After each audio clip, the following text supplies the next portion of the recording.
What's up, YouTube? Gymnasium here. We're going to go over, this is episode 3 of BTD, and we're going to go over some of the builds you can do to progress through the game. And I have a list off to the side over here. But you can do the same builds as you did before in regular D2. The mod is mostly just updates of Diablo 2. So you can still do your, on Paladin, you can still do Holy Fire into Hammered In. And on Sork, you can do your Nova into Blizzard. Or on BTD, Frozen Orb doesn't have cooldown anymore, so might want to use Frozen Orb. Zon, you can use your Poison, your Poison Jabs into Lightning Fury. And then Necro, Bone Spear into Poison Nova. Bone Spear or Poison Nova. And Druid, Fire into NATO. Sin, your Traps. And Barb, you do double swing or double throw, leap attack, war cry, right? And so you can still do those same builds, but there are additional builds you can start off doing. I'm going to showcase one of those right now. We have the Necromancer here. We're level 22. We're in Act 3. I've actually gotten all the way to Act 4, but I'm going to showcase Players 8. So if we come here, gameplay, Players 8, or you can type /players 8 in your chat. If I showcase that, /players 8, you hit enter, and it'll say game difficulty set to players 8. All right. Now we're going. Oh, and here's our gear. We have 2 to raise skeleton, 1 skelly mastery. We have Knowledge, which is the new rune word for early game, if we can run faster. Stealth, of course. We got some DR gloves, all attribute belt. We threw a perfect topaz in here for the faster run walk. Some all stat boots. I could throw in whatever kind of gem here, probably ruby for more life, or a Ral rune for fire res or something. FCR ring, mana, energy, and 1 to clay golem. Alright. Haven't found a good shield yet. Now, I've already killed some stuff here, but if we come up here, this is just our Skelly Bros on players 8. We just amp these guys up with amplify damage. Oh yeah, that's the other thing. Our skill build, 1 to amp so that they can do double their DPS. They're doing 220 damage, and there's 6 of them. Now, that's pretty nuts at level 22. You can see just how fast they kill stuff out here. And it's ripping through it. You get tons of XP and flare at level 20s, levels 20 through 25. Like you would at cows. That's not very good. And we got a boss group here as well.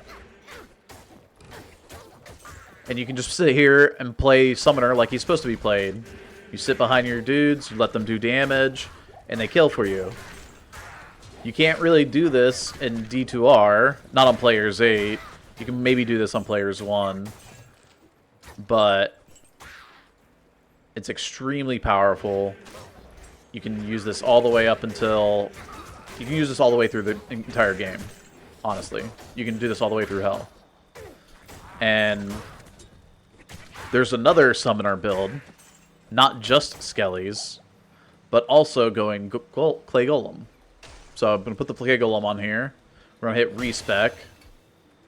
Just going to put in some strength, vitality, and Clay Golem here.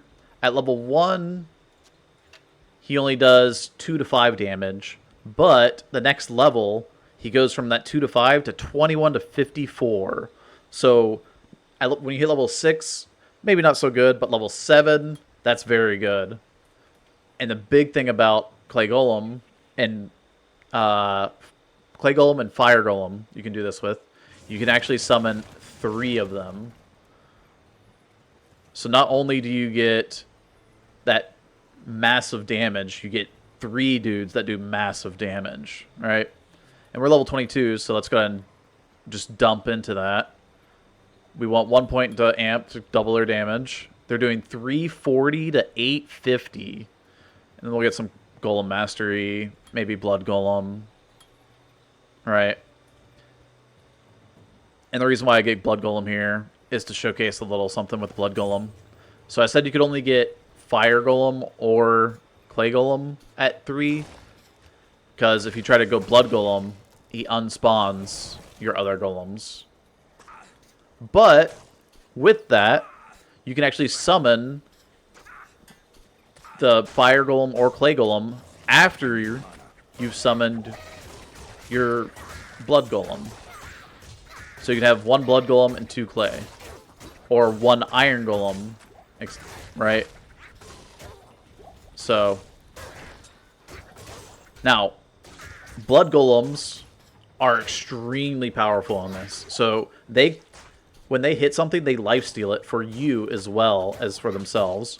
And the damage they deal is insane, as you can see, as I level it up. Now, if I go ahead and take some damage, which is going to be kind of hard to do. Alright. Now watch our Blood Golem heal us. Our Blood Golem died. Dang it. Hold on.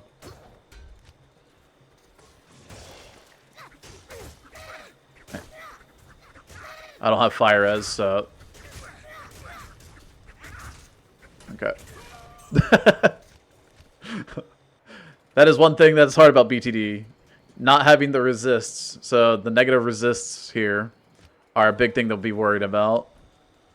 And also as a summoner, you're supposed to stand in the back, not in the front lines. So we'll just run back to our corpse real quick. And the thing about summoning golems is you don't need corpses like you do for your skellies. So you can just summon your clay golems back out and let them kill for you to get back to your corpse pretty safely too. Also, your golems will make it safer for your mercenaries because they'll just be extra bodies.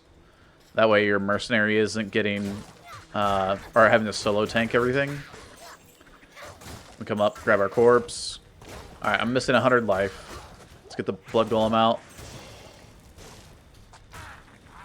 Boom.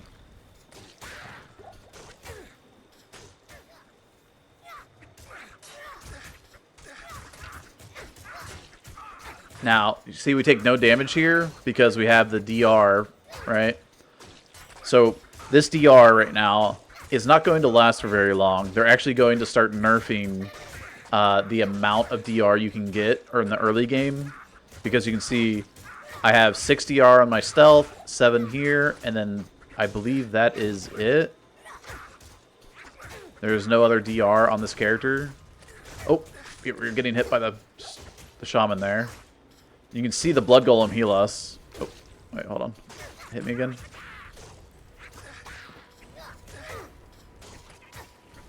Okay. Look at that life back. That is our blood golem. And that is crazy. So as long as you're not trying to frontline and stand in the fire here like I am, you just get your golems up. You can grab your XP shrines and let them carry you. It's amazing. And so you can just do this like a real summoner all the way through.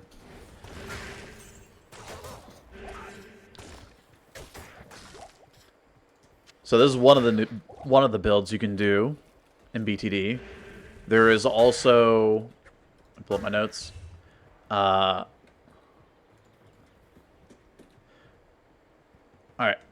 So on the new builds, you want to be making a Tempest on pretty much all of them, meaning you want a 2-socketed weapon to make it into.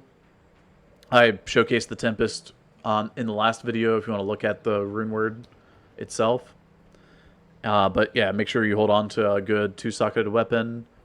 If I would go clay golems later on, this would be a decent one. Maybe I could find a 3 to clay golem with 2 sockets, or a white one with 2 to clay golem, and just shop that from Charcy. and then socket quest it for 2 sockets. But anyway, uh, the strongest build in the game is going to be the Oridon from the Paladin, but that requires some gearing and some high runes. And in a single player mod, it takes a while to get those high runes. We have, I don't know if y'all want to look at this. I'll put it on stream, sure. All right, so here's the builds. These are the same builds as before. And then the new builds here. Barb can wield 2 of these Tempests. Somebody mentioned in the last video. So thank you for that. We also have, like I said, the God mode Oridon. Super, and probably the strongest build in the game. Sork can run Lightning Storm, multi-shot proc, or explosive arrow proc. After you do some magic finding. I showed you how to get the magic find gear in the last video as well. So you can get access to some unique bows to be able to do these procs or explosive arrow. Zon, cold arrow and fire arrow with Valks, plural. Valks can also have 3 of, like the golems here. All right. You can also run multi-shot with or without the procs. Building fizz damage multi-shot Zon, or with procs being the unique items that give you multi-shot or give proc on multi-shot. It's pretty incredible. Necro, the summons I just showcased you, and the golems. Mages are not good still. Druid, apparently his summons are really good. I've played around with Fury and Rabies. And also, if you get some gear, there's some items that have these fire procs. And those are potentially really good. I haven't actually tested it yet, so this is untested. And then the Assassin, she has kick, and there are some items that give bonus kick damage. So she can do some massive, I guess, single target kicks. But you can also run Shadow Masters. And that's also like the golems, where you can run 3 of them. So that's pretty cool. And then melee for Barb, or for any class that's using damage. You can see this does 3 to 12. This Phase Blade does 47 to 53. They've increased the physical damage of weapons so that you can deal a lot more with your physical attacks. So Whirlwind being kind of an AoE melee attack, you can take this giant thresher and make like a obedience into it, and then Whirlwind with that and absolutely crush stuff. So those are some of the builds that I've so far theory crafted, and maybe there's even some more that I could go through and check out. There may be some other, there may be even a Sin like multi-shot proc build or something crazy. But anyway, thanks for watching, YouTube. Hope you enjoyed. Hope you're enjoying BT Diablo. And if you want to know how to install it, that's in the first episode. Check that out.